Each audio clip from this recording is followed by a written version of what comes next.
Hey, thanks, Jamie. You know what, guys? Let me get my mouse here.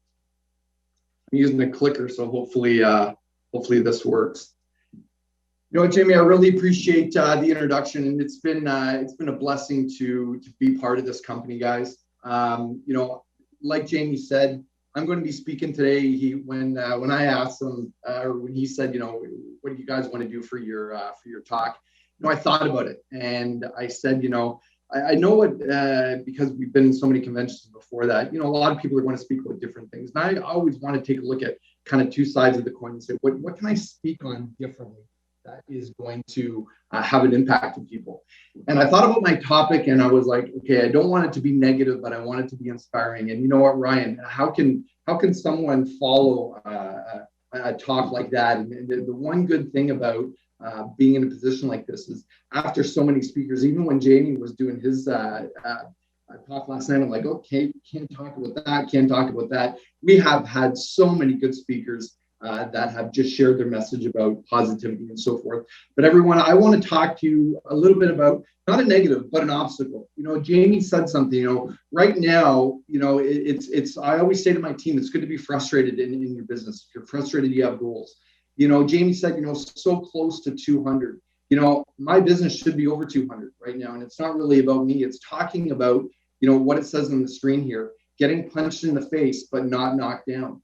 And I want to talk to everyone about the obstacles that you're going to face in this business. And it will happen to you. But it's how you react and how you get up and move forward.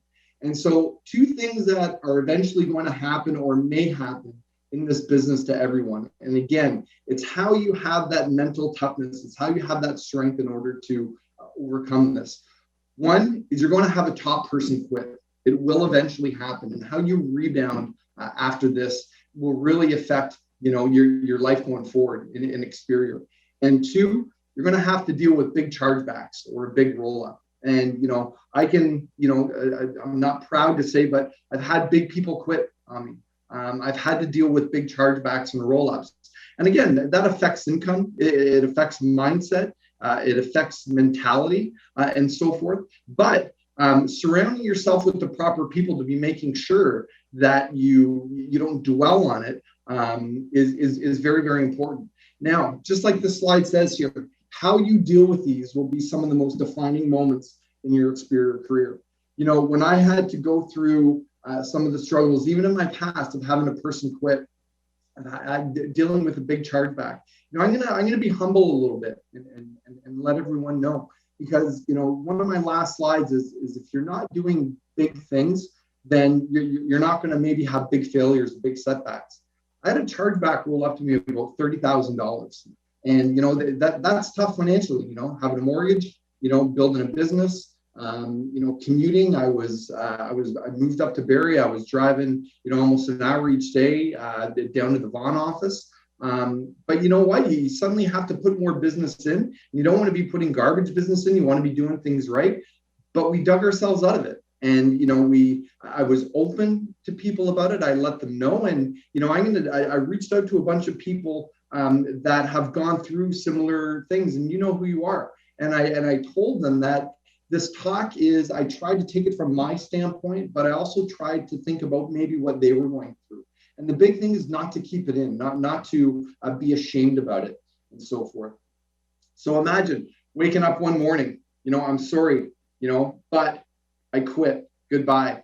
So, there's two things that you're going to take a look at this. Is you're going to say, A, you saw this coming. You had a gut feeling. And there were a lot of times I had a gut feeling that something was coming.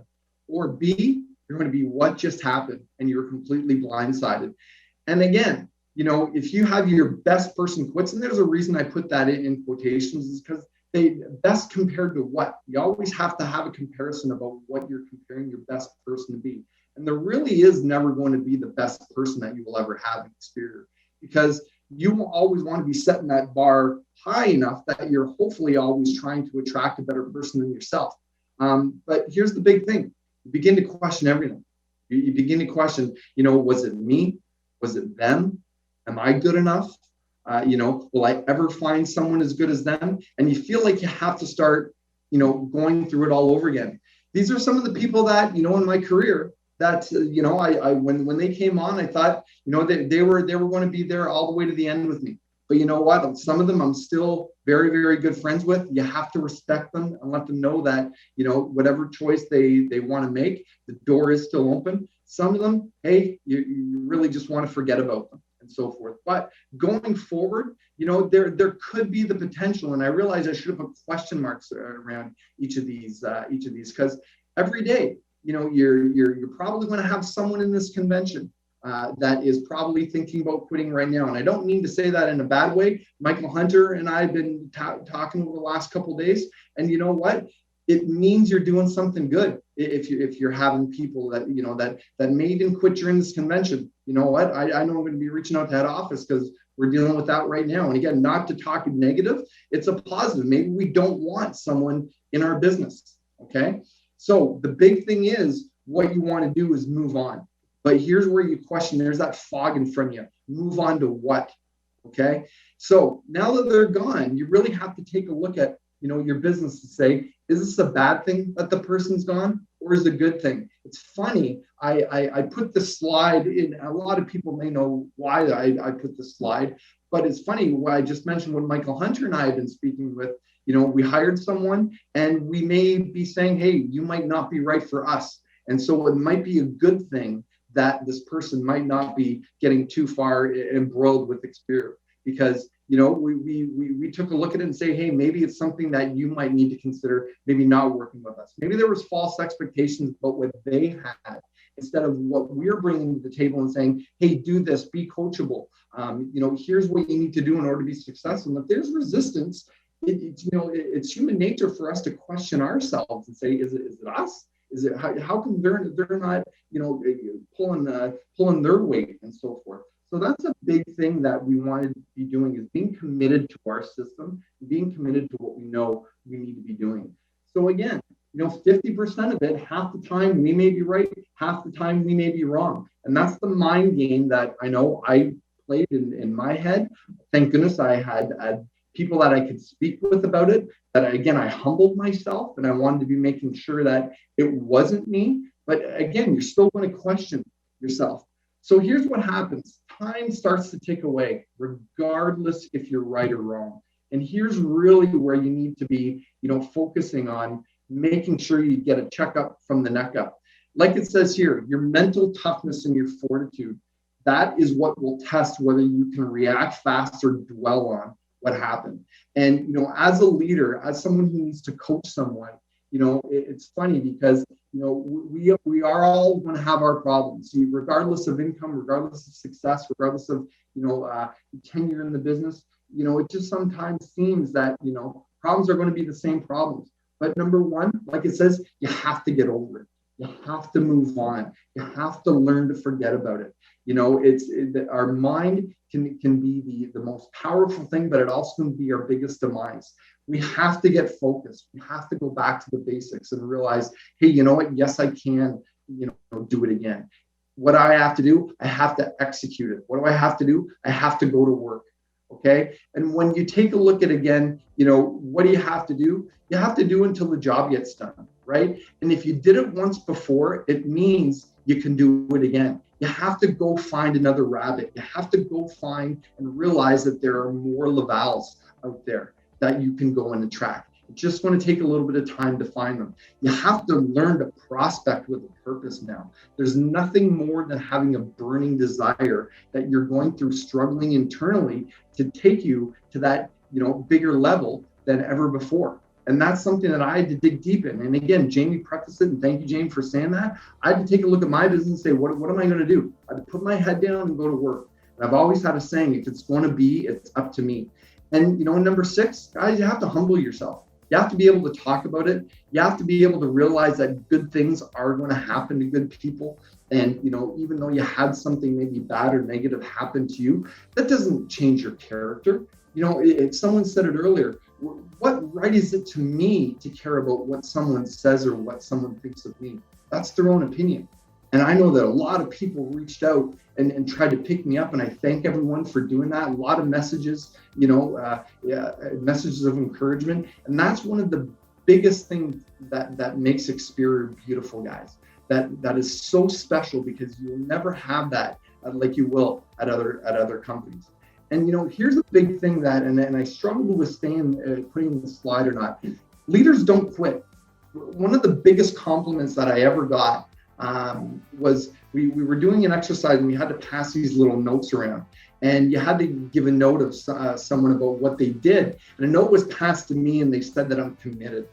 And that to me basically exemplified or solidified in me that, what, that is who I am. You need to have the fabric of your truth about how you want to be.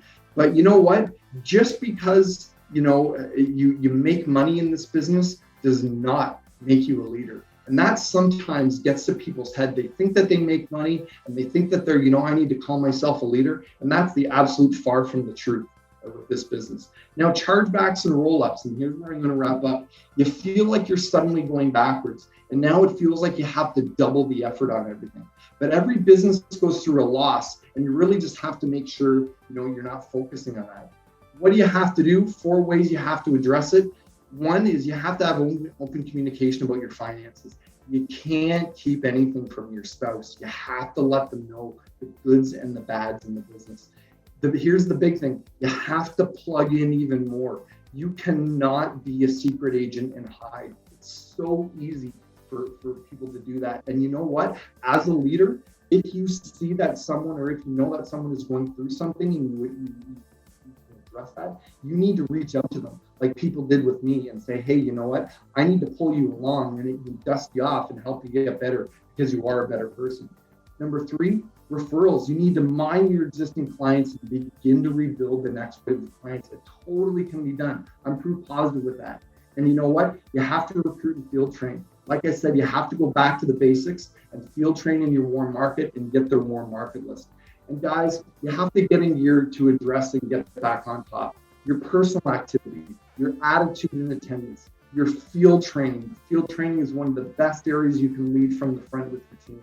And referrals and reps. You have to realize you can simply just go out and rebuild.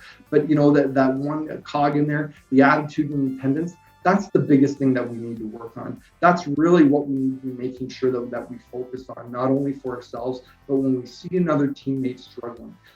Jamie and Leanne, thank you very much for putting this on. For everyone, who's going to be speaking for the remainder of the day, I'm so looking forward to it. You know what, guys, it's been tough with doing an online convention, but I've been messaging Dylan. Head office has done a complete awesome job with this. We hope that we can get everyone together soon, but I'm going to turn it over from here. Jamie, thank you for the privilege of allowing me to speak. Leanne, great work in the back office. Hope to see everyone soon. Thank you.